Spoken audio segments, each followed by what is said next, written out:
मीठा दुनु तहर आम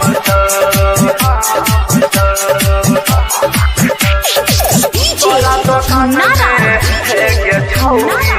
मीठा दुनु तहर आम सुनग छौरी बाजार बहली सुनग छौरी बाजार बहली सुनग छौरी बाजार बहली तोर दुकान में लेबो खाली बोल हौले हौले गे तोरा दुकान में है गे छौरी मीठा दुनु तहर आम छ तोरा दुकान में है गे छौरी मीठा दुनु तहर आम छ तोरा दुकान में है गे छौरी मीठा दुनु तहर आम छ सुनग छौरी बाजार बहली तोरा दुकान में लेबो खाली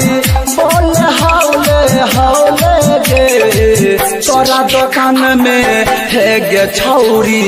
मीठा दुनु तहर आम छ तोरा दुकान में है गे छौरी मीठा दुनु तहर आम छ तोरा दुकान में है गे छौरी मीठा दुनु तहर आम छ मीठा दुनु तहर आम मीठा दुनु तहर आम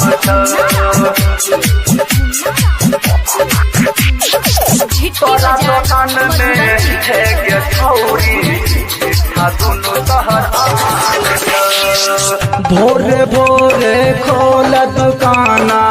जल्दी हमरा देखब समाना जल्दी हमरा देखब समाना बनी कराबल छियो परेशाना आके खोल तू अपन दुकाना आके खोल तू अपन दुकाना सुन गगरिया बाजार वाली तोर दुकान में लेबो खाली बोल हौले हौले गे तोरा दुकान में है गे छौरी मीठा दुनु तहर आम छ तोरा दुकान में है गे छौरी मीठा दुनु तहर आम छ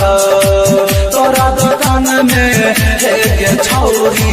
मीठा दुनु तहर आम छ मीठा दुनु तहर आम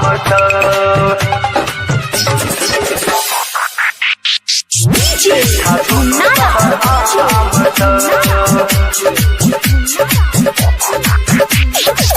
तोरा दुकान में है गे छौरी मीठा दुनु तहर आम छटकी छटका बरकी बरका नैल बहु छौरी तर तरका खाई में आबै छी जब माजा जब तक माल रहै छी ताजा जब तक माल रहै छी ताजा सुन के छौरी टिक लगाली तोर दुकान में लेबो खाली बोल हौले हौले गे तोरा दुकान में है गे छौरी मीठा दुनु तहर आम छ तोरा दुकान में है गे छौरी मीठा दुनु तहर आम छ तोरा दुकान में है गे छौरी मीठा दुनु तहर आम छ रिकॉर्डिंग स्टूडियो रक्सौल।